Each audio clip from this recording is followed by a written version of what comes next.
আর আপনি দেখেছেন যে নতুন যে রাজনৈতিক দল গঠিত হয়েছে ন্যাশনাল সিটিজেন পার্টি, তারা বিভিন্ন সময়ে তারা দ্বিতীয় রিপাবলিকানের কথা বলেছে, তারা জুলাই গণঅভ্যুত্থান পরবর্তী সময়ে তারা বিভিন্ন কথাবার্তা বললেও তারা তাদের নেতাকর্মীদেরকে একরকম চাঙ্গা রাখার জন্য তারা এইসব করছে, কিন্তু আদৌ তো তারা নির্বাচনের জন্য অনেক কিছু ব্যস্ত হয়ে গিয়েছে। এবং আপনারা দেখেছেন যে নির্বাচনের বাংলাদেশের অন্য বড় যে রাজনৈতিক দলগুলো রয়েছে তারা এখনো পর্যন্ত নির্বাচনের বিষয়ে সামগ্রিক আলাপ আলোচনার মধ্যে থাকলেও নতুন রাজনৈতিক দল এবার বিশেষ করে জামাত ইসলাম তারা কিন্তু মাঠে ময়দানের রাজনীতি নিয়ে নির্বাচন নিয়ে অনেক বেশি ব্যস্ত হয়ে গিয়েছে। কিন্তু তারা গণমাধ্যমে কিন্তু দ্বিতীয়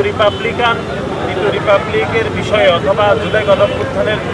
যে প্রজ্ঞাপনের বিষয়ে তারা বিভিন্ন কথাবার্তা বললেও তারা তাদের নেতা কর্মীদেরকে তারা চাঙ্গা রাখার জন্য বলছে, কিন্তু ভিতরে তারা আসন ভাগাভাগি অথবা নির্বাচনে কিভাবে জয়লাভ করা যায় সেগুলোর বিষয়ে তারা নেগোসিয়েশন করছে, এটি আমাদের মনে হচ্ছে। এবং জুলাই গণঅভ্যুত্থানের একক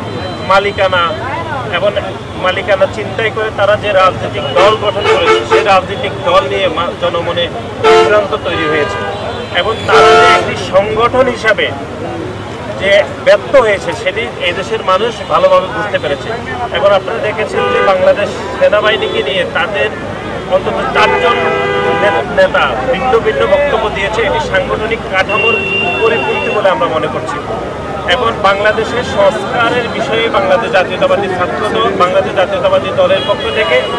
যে রূপরেখা দেওয়া হয়েছে আমরা মনে করছি এটি চূড়ান্ত রূপরেখা, কিন্তু সেটাকেও তারা বিভ্রান্ত করার জন্য তারা বক্তব্য দিচ্ছে।